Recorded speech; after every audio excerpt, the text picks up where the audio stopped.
other friends. Make new friends. Handshake 5 or more people right now.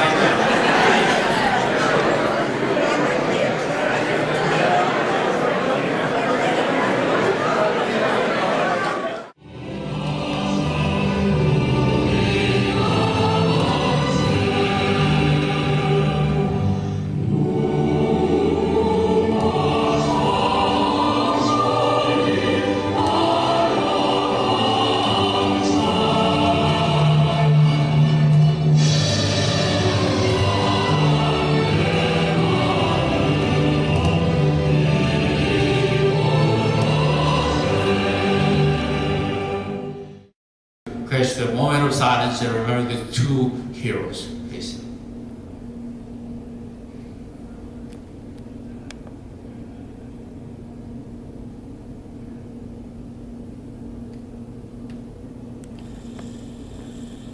Thank you.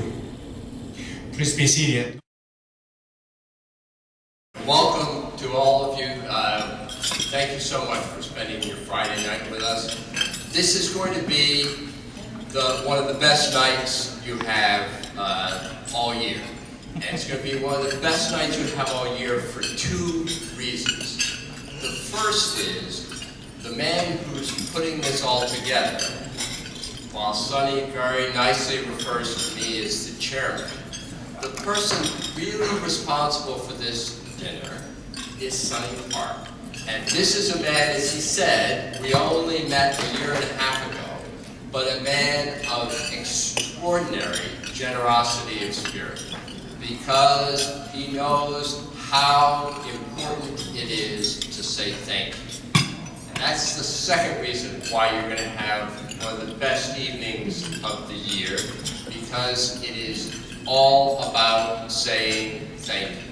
Saying thank you to those who've served in the cause of freedom overseas, saying thank you to some extraordinary individuals, and we're so proud as a representative of Grady Hospital that one of the honorees this evening is Dr. Reed.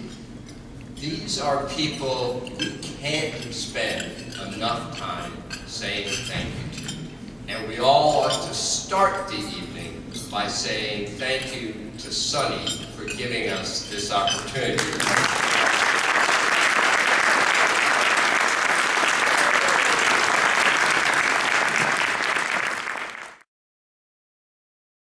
On behalf of the Korean Consulate in Atlanta, I am honored to join you in celebration of the 20th anniversary of the American Korean Friendship Society.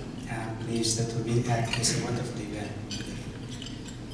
The American Korean Friendship Society has greatly contributed to strengthening the relationship between Korea and the U.S. I am grateful for each effort and contributions. My special thanks go to Sonny Park for his leadership. The relationship between Korea and the United States has successfully evolved from security alliance into economic alliance, and further into comprehensive global strategic alliance over the past 60 years. The Korean-US security and economic alliance is stronger than ever. I have no doubt this alliance will continue to flourish in the future. I ask each of you to join us on our long, happy journey to further promote the friendship relations in the many years to come. Thank you. Every July 27th, which is Armistice Day, I got a lot of Korean and English. The Armistice Day, Korean War. We commemorate the 740 Georgians killed during the Korean War. We've been commemorating since 1991, and every year the Georgia National Guard, Georgia State Defense Force Honor Guard present colors each year. Such a made that the event always so distinct.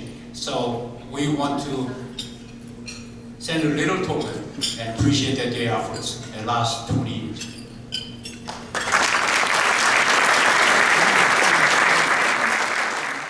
Every every event, Hope Johns Creek Youth Orchestra, they play at the state capitol every July, and also this event. And then such a young high school orchestra players, the string orchestra players, they did a fantastic job. And we want to recognize Mr. Sung-Long Lee is the conductor and the director of that youth orchestra, Hope Johns Creek Korean American Youth Orchestra. Thank you.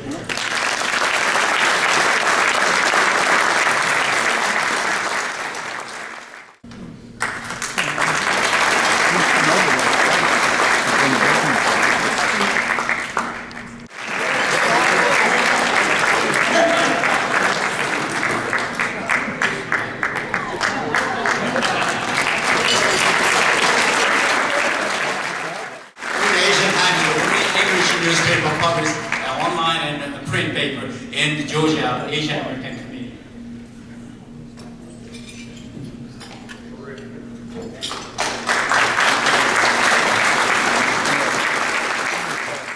But thanks and thanks and ever thanks. Thank you.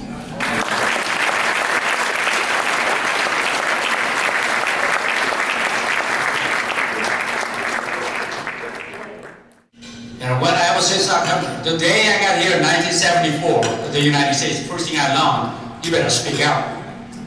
So Sonny Park was transformed to be an American, not only citizen of this country, but outspoken. I'm not outspoken. General Anderson, am I outspoken or what?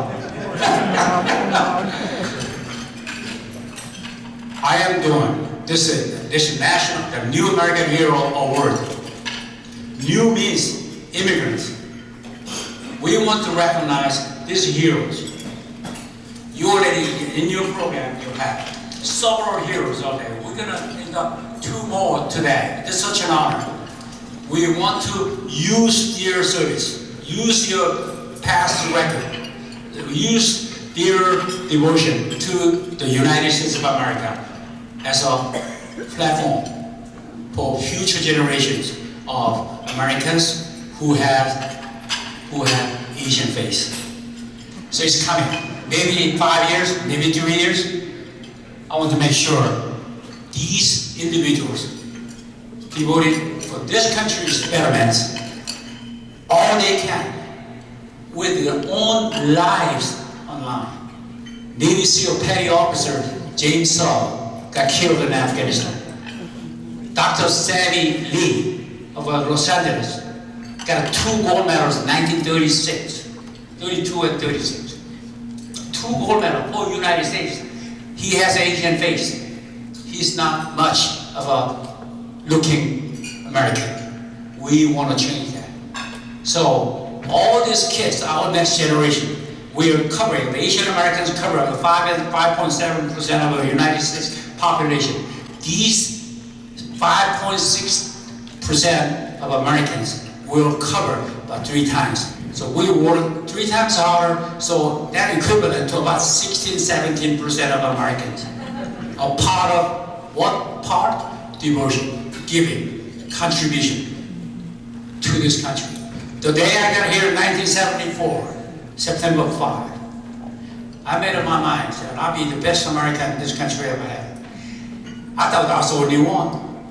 I met so many Americans from Korea have a similar determination as they arrive. It's such a great country. They're not coming here to just to take something. They want to make this country better than the day they got here.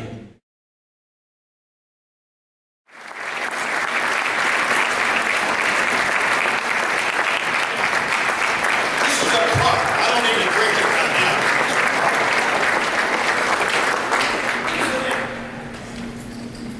Well, Sonny, what am I supposed to say after that, huh? God bless you. Hey, thanks for our Korean War veterans. I mean, just being here with you, it blows my mind. It's such a great honor. Thank you for coming tonight. Thank you for your service to both the United States and to the Republic of Korea. And thank you for being such great diplomats for this event tonight. Let's give them a big hand, please.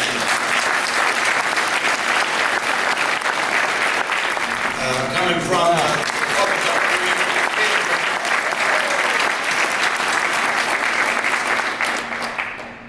It's my honor, too, to be a member of your board, the board, our board, Frank's board, somebody's board, Larry's board. Larry Ellis promoted me to 4-star general a long time ago. At a ceremony, I guess that was at Fort Hood, wasn't it? Is that where we were? So I look at him as my boss even to this very day. Let me tell you about my journey to Korea. And while that journey speaks to the American Korean Friendship Society, somewhere you got to go to Korea at some point to understand what that culture is all about. And so I had a journey to Korea. Not just physically, of course I did physically go to Korea, but philosophically, emotionally, culturally, and oh, by the way, in understanding why we have a mutual security treaty with the Republic of Korea. My first journey began in the late 1970s, by the way. I was a captain, promoted, by golly, I was going to be a major someday. And the American Army sent me over there, ended up being the operations officer in a tank battalion up in Camp Casey, 172 Armored Crusaders, great outfit. Indeed, we have a reunion of our little outfit every 2 years, and we just had a reunion of our service in Korea back in the late 70s, up in that other state where I'm from, Tennessee, just a couple of weeks ago, celebrating our service to both our countries. That was a great time, and oh, by the way, while we were serving there, the president of the Republic of Korea was assassinated. And so it really brought home to us when President Park was killed, how important security is, particularly in times of crisis, and not to forget that his daughter is the president of the Republic of Korea today, and a damn good one, I might add. Let me tell you more about my journey. I was over in Europe. I was a Cold War warrior, lived in Europe, I don't know, how many years, 10, 12? A whole ton of years, okay? Never thought I'd ever go back to Korea. I was the commander of the United States Army in Europe, and I was involved with the Poles and the Czechs and all these folks. Wonderful people, doing great stuff. And that 3-year tour came to an end. It was time to retire. So Katie and I looked at each other and said, we need a house.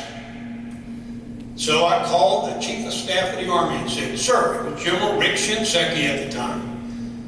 I assume I'm getting ready to retire. He said, you sure are? It's over. I said, good. My wife and I are going to go on leave and go find a house somewhere in the United States. Well, somewhere, we've got to have a place to live. He said, well, go ahead and do that, but before you buy it, check back with me because it's possible that you'll have another job. Yeah, really? I mean, 4-star general, I want to retire and get on with life. Yes, sir, I got it. So I said, I'll keep that in mind, but we're going to go buy a house. So I talked to Katie, my bride right there. I said, dear, we're retiring, just like we said we were. She said, terrific. God, time to retire. 36 years in the Army at that point, almost, over 36. And I said, by the way, General Shinseki said it was possible that there could be another assignment. Unlikely, but before we buy the house, wherever it is, call him back. So sure enough, off we went to the States, and we were looking, including here in Georgia. Can you imagine that? Tennesseans looking for a house in Georgia. We were. Somewhere, we were kidding. And I think when Shinseki called, we were in Georgia, weren't we? Somewhere up in North Georgia, looking around up there. And oh, by the way, on the way, Katie said, look, if you're going to keep serving in the Army, it's okay. We've been doing this 36 years. I'll add a few more. It's okay. And then she said, but I do have one requirement. If there's any wild chance they wanted you to go to Korea, I'm not doing it. Don't do it. Retire. I said, okay. Believe me, they're not sending me to Korea, but why would you say that, dear? She said, look, I don't know anything about Korea. I don't have anything against Korea, but it's 1,000,000 miles away. We've lived overseas for 14 or so years already. I'm done. I want to live in the States. I want our next job in the States. But so if they say Korea, tell them no and retire. I said, piece of cake, because they're not sending me. to Korea, forget it, that ain't gonna happen. So off we went. This is a true story. We were looking for a house in North Georgia at the time. We weren't at the contract signing stage. We were close and phone. So, and sure enough, he drove us a second. He said, "Have you bought that house yet?" I said, "No, sir, but we're closing in on it." He said, "Well, Secretary of Defense wants me to tell you he's got another job for you." Okay, well, man, that's terrific. Where is he, sir? Now, Katie's sitting right there, okay, in the car. Well, it'd be the commander of UNC, CFC, and USFK. What is that? I've heard those acronyms, but UNC, CFC, you're going to know about that here in a minute. Sir, tell me a little bit more. Where is that? He said, "Well, that's Republic of Korea, South Korea." Okay, sir, could I have one day to chat with my wife about this? And then I'll call you back and tell you I'll take it, or whatever, or that I prefer to go and retire. He said, "Sure, call me back in the morning and let me know what you want to do." He said, "Don't wait longer than tomorrow morning. You know, we're not messing around here." So I turned to Katie in the car. You remember this. Said, "Katie, sure enough, we have another job opportunity. We're going to be 2-time 4-stars. Isn't that something?" She said, "Terrific. Where are we going?" I went, "Well, actually, we're going to retire." She said, "What are you talking about? You said we got a job, we're going to retire." I said, "Katie, we're retiring. Trust me." And she said, "Korea." I went, "You're right." She said, that woman, to her endearing credit to this day, she looked at me and she said, "Okay." And she said, "I'm going to tell you right now." I mean, I'm over here stunned in the car. She said, "Okay, I'll tell you right now.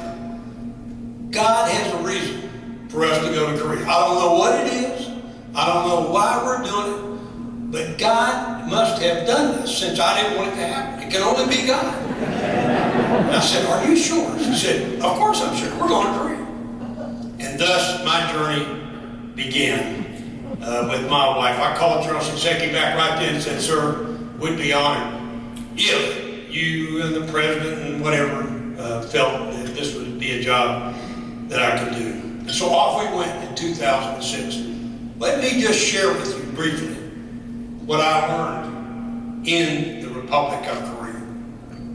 I learned that North Korea is a dangerous, dynastic, cult-led, militarized communist country whose only purpose has been and remains to be to reunite the Korean Peninsula under a continuing, ruthless, dictatorial regime. North Korea desires deeply to subjugate the people of South Korea as servants of a corrupt ideology, where personal freedom and democratic processes are non-existent. It's not like in Atlanta over there. North Korea views people as servants of the state, rather than what it ought to be, the state being the servant of the people. We must never, never give in to the will of the illegitimate North Korean government. And go right back to you Korean vets who paid a great price and saw your friends die on the battlefield, making certain that this day in 2016 we'd be looking at a free and independent Republic of Korea. I also learned that China desires status quo in that area, even with a nuclear-armed North Korea. That North Korea continuing to pose a regional and international threat to everyone, Republic of Korea, United States, and others. But of course, China never really expects them to start a war. Boy, is that an oxymoron. Turn North Korea loose with nukes, and it's okay, they probably won't start a war. In other words, China does not want to see a reunited Korea under any circumstances. It fears a reunited, independent, and economically strong Korean people. Because of this, China horribly and mistakenly tolerates and even helps. I learned that South Korea is an inspiration. It's an inspirational free market economy, dramatically advancing across entrepreneurial opportunities from small and individually owned businesses to international corporate giants such as Hyundai Heavy Industries, #1 shipbuilder in the world, Hyundai Motors, Kia Motors, LG Electronics, Life is Good, Samsung, POSCO, and many others. These are corporate giants of the modern world. I learned that Korea is a crucial trading partner with the United States, big time. Each of us, the United States and the Republic of Korea, benefiting enormously from trade with one another. I learned that South Korea is a vital security alliance partner with the United States of America. Each country, indeed, helping one another to deter North Korea on the peninsula, defending against North Korea if necessary. But more than that, South Korea is a dedicated partner of the United States.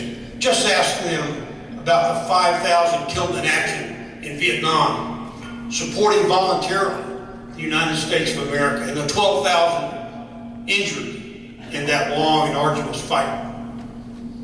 That didn't have anything to do with the security alliance. It had everything to do with the South Koreans loving their relationship with America and wanting to help us in our hour of need, assuming all along that we would always be there for them should their hour of need ever emerge. And look in Iraq and Afghanistan over the last 15 years and even today, and you'll find Korean military and civilians helping out where the United States has asked them to help. They don't have to do that. It doesn't say anything about that in the security alliance. I learned that from a culture, spiritual, and values perspective, Americans have a lot to learn from the good citizens of the Republic of Korea. I learned that you cannot outgive a Korean in terms of love, generosity, and friendship. Can't be done. Look at that. Can't do it. And I learned to love and respect the average, everyday, but wonderful and indeed magnificent Korean people. Quick story. And I know we got to move on here, and I get emotional about the Republic of Korea. But I had a soldier leaving Korea, bad guy. He'd been thrown out of the Army for all kinds of nonsense, drugs, alcohol, etc. And somehow the Army lost control of him as he was out processing through Seoul. He went downtown Seoul and mugged, raped, beat, and tortured a 67-year-old grandmother. She barely survived. It was horrible. 2007. Needless to say, the Korean people were outraged, as well they should have been. Soldier was arrested by the Korean authorities, ultimately tried and convicted for his heinous crime. But the point here is that during that, I apologized on behalf of the American military to the Korean people, and I anguished over that in terms of how I would deal with it. And then one day on my official Army Knowledge Online account, no kidding government account, I didn't use any kind of independent or civilian server in my basement. I didn't. I had a real deal Army account. Secret and unclassified, but they were both Army, okay? Pops an email. And it wasn't from somebody in the Army. It's unclassified. So it was possible to send me an email on that through that server. But it was from a Korean woman. I could tell by looking at it, so I opened it. I didn't know if it was spam or what, but I clicked on it. I was sitting at my desk. No XO, no baby camp in there messing with me. I clicked on it. And I expected the thing to start smoking. And it was a nice letter from a lady. She said, I'm a simple school teacher. What do I tell my kids about this incident? She said, I tried to talk to them, but I can't come up with how an American soldier here to help us could do this to one of our Korean citizens. Please get back to me as soon as possible. I'm a high-speed 4-star general. And this average, everyday Korean school teacher is giving me an order. Get back to me as soon as possible. Good English. Found out later she was an English teacher. I sat there and looked at that thing and I thought, oh, I'm calling the XO and telling them to give me some distance here. Now I thought, no, I'm not going to do it. I'm going to try this out. I figure it's a joke. So I typed a response. Dear leader, I'm sorry your students don't understand what happened here. but perhaps you could come by my office someday and we could chat about it. Send. That was the end of that. 8 seconds later, pop. There it is. She said, when can I come by? Whoa. Time to get the X-ray. Said, I want you to get the intel people and everybody get the Koreans and find out if this is some kind of nonsense from North Korea. But if this lady's real, I want her in my office ASAP. I want to talk to this lady. There might be something here. Sure enough, the next week showed this common, everyday, run-of-the-mill, magnificent Korean lady in my office. By herself. She walks in there and sits down and says, what do I tell her? And I thought about this at length, and so I explained to her what happened. I said, Mrs. X, I'll let her identity remain between me and her. So we must work at alliance preservation. We must work towards alliance advancement. All great marriages require both parties to work at it. Boy, I've learned that over the years. And of course, that's where organizations such as this one, the American Korean Friendship Society, come in. It's here, amongst you, that friendships are made, fostered, and indeed deepened. It's here that we formulate common voice to communicate with our governmental leaders. It's here that we learn from one another to share the strengths of our two cultures. And it's here that the real work of maintaining and growing the alliance is truly done. It's here in these trenches of friendship. So I thank each of you for investing your time here tonight, your energy, and your personal histories in this American Korean Friendship Society. It's really special. It's one of many organizations here in the United States and in the Republic of Korea which stretch across what I would call endless stretches of time, distance, and indeed oceans, to link arms in our collective march towards freedom's future. It's here among organizations like this where my granddaughter's dream can indeed become a reality. My granddaughter, Haley Jin-hee Bell, is of Korean ancestry. She's from Suwon, South Korea. And she's the adopted, naturalized American citizen. When she was 8 months old. She's now 9 years old. Holy cow. The great daughter of my son Buck and his wife Jennifer. They live in Tampa today. But Jin-hee's dream is to return to her homeland someday, soon, and walk with her grandfather, Pawpaw, you're looking at him, across what was once, in her hope, the demilitarized zone and the military demarcation line, walk across them into the northern provinces of a united, free, and democratic Korea. Princess Jin-hee, as I refer to her, walking across freedom's frontier into her homeland's future. It is an achievable dream. To dream that dream, to have that goal as a 9-year-old little girl is something that all of us adults can embrace. A united Korea. We must loudly proclaim this.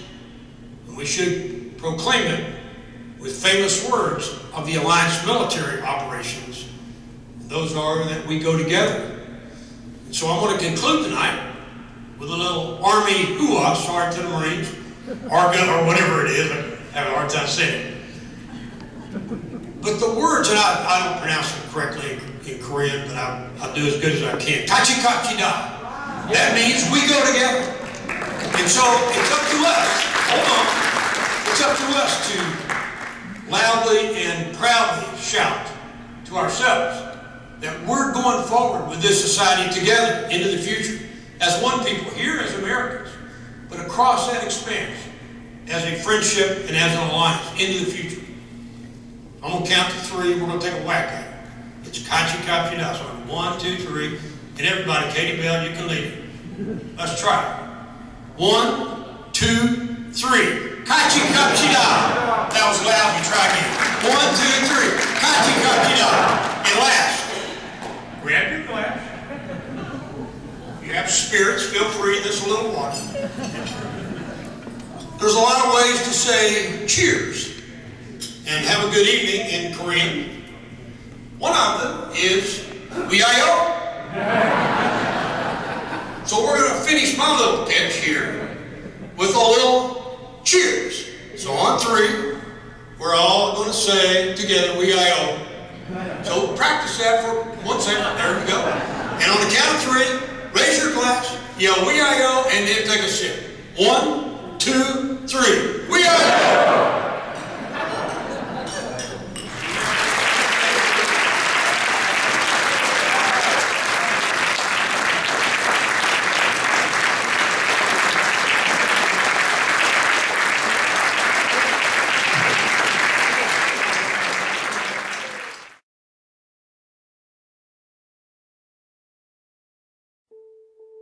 If you look at his entire life as a soldier, as a humanitarian, I cannot really think of any other person who deserves a Medal of Freedom than Colonel Young Kim.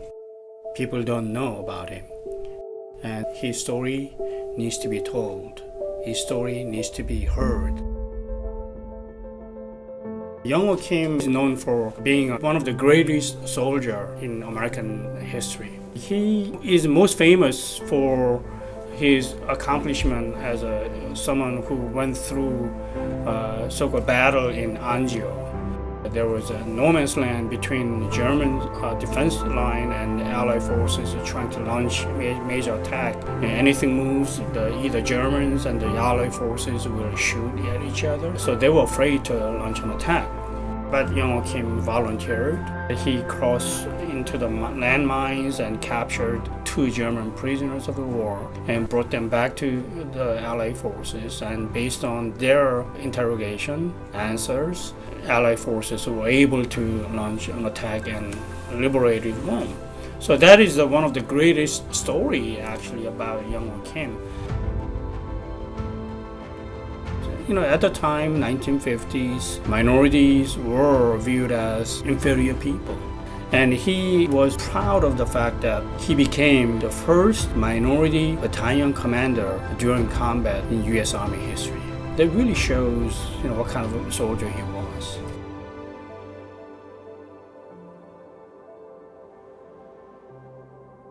When he was assigned to 100th Battalion, his commanding officer told him, "This is a mistake. I will transfer you out to another unit." And Young Kim said, "I just got you, sir." And he said, this is mostly Japanese American unit. And I know you are Korean, and Koreans and Japanese don't get along. And he said, "No, sir. I'm American, they're American, we'll fight as an American."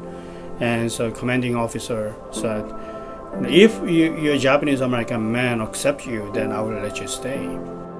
When he plans a battle, he cares deeply about his men. He doesn't want to sacrifice his men. They all knew that. He himself, risked life many, many times. That's the reason why he was wounded so many times. So many Japanese American men, soldiers, began to believe that if you go with Young Kim, you will come back alive. So that's how he earned their respect, and that's how his legacy was born. There are many great war heroes out there, but his story doesn't end there. It begins with that. Young Kim was a great humanitarian. He highly valued human lives. And so when he landed in Busan, he saw all these young orphans begging for food and sea ration.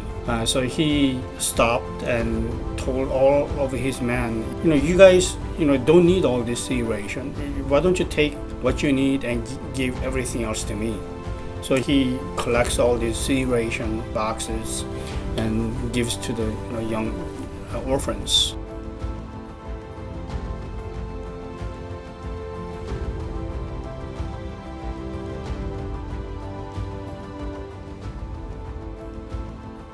During the battle in Italy, he said, "If I survive this war, I will work for the betterment of the community I belong to."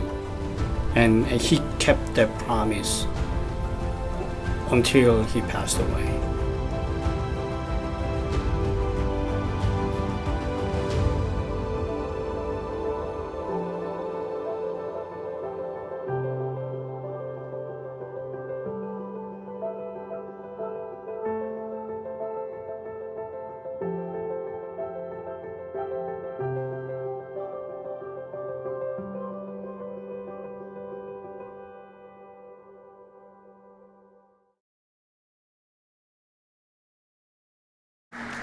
Thank you.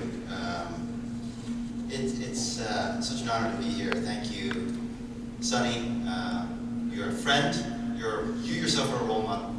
But I speak for, I think, many people in this room. You said that Chairman Frank Blake, thank you for your leadership. We share a Boston connection. Go Red Sox. Vice Consul B, General Bell, thank you so much for the stories are powerful and they go beyond the policy. And as much as you thought we would remember, I will absolutely remember the stories that you told about your time in Korea. Distinguished guests, I'm really honored to be here. To represent the Council of Korean Americans in accepting this award for someone like Colonel Young-Ho Kim is incredibly humbling. As you saw in our video, Colonel Kim was a war hero, he was a patriot, he was a humanitarian of the highest caliber. And so I'm personally gratified that the American-Korean Friendship Society has created this opportunity for his story to be told, and for his legacy to be preserved. The award. So this, thank you.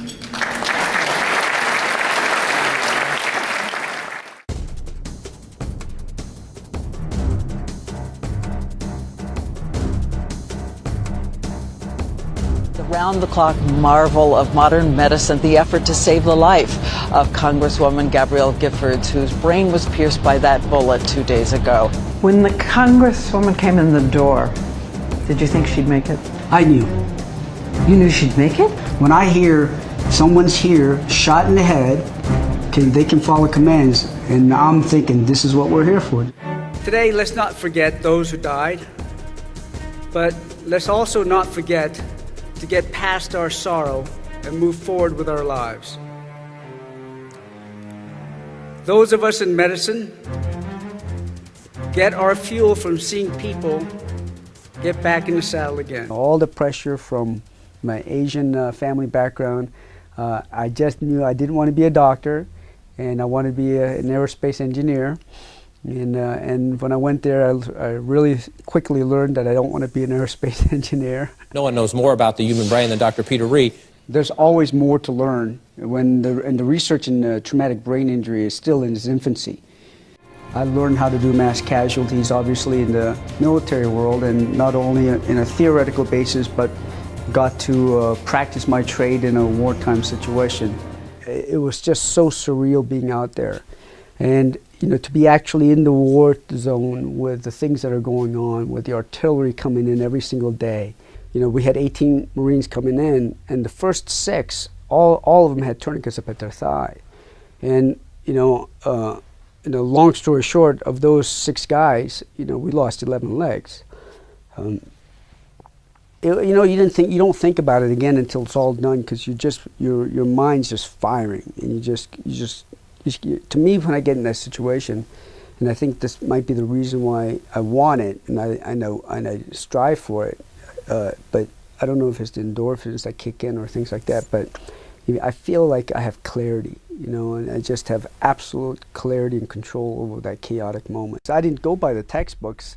I read those textbooks, written those textbooks, but when I went out there, I found out that that was completely untrue, and with the speed of things occurring nowadays, they're really we're rewriting all of the way we do mass casualties and triage.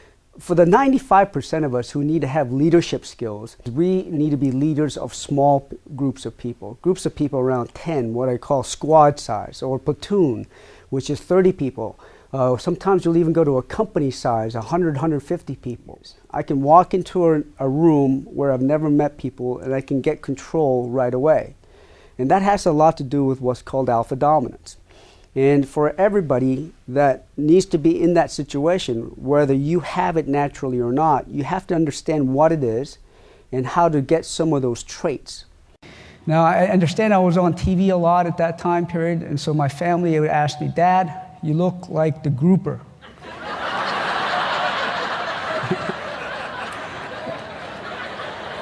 Can't you smile? So I started trying to smile.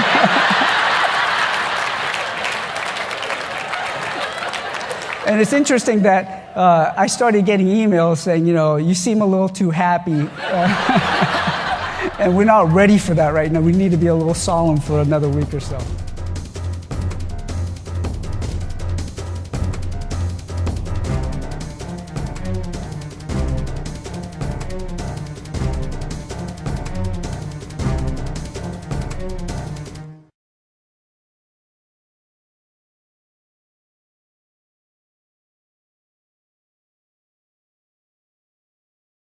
Later on, but I want to present you a check first, so make sure that the money in it. Anyway, it's a $10,000 to Peter, Dr. Peter Reed, and thank you very much for what you did. Well, earlier talked about the God's will. It's an amazing thing happen every minute. Kay and I have a personal experience of trauma center and the will of God and the power of God, prayer of God recently. You didn't come to worship here tonight, but it is so important to mention because without it, we won't be here. Only 3 weeks ago, Kay and I was involved in a car accident. In Sandy Spring downtown with pedestrian, the car hit me first, then I hit Kay, knocked down and airborne. It's a toast to the street and landing. By the way, pray golf with Dr. Reed and Ed Childs. Ed Childs, they're terrible golfers, so it's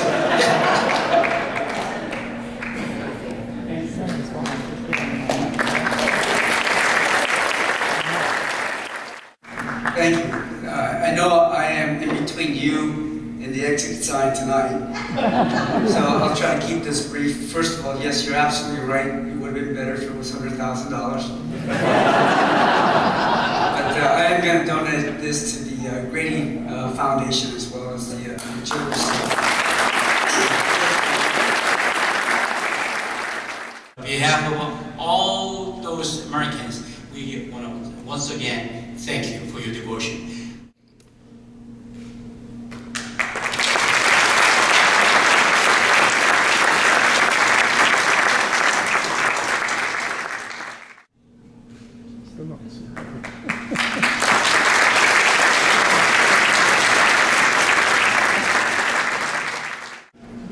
Great month and the election month, and future America is much brighter, and the days come, and God bless America. God bless America.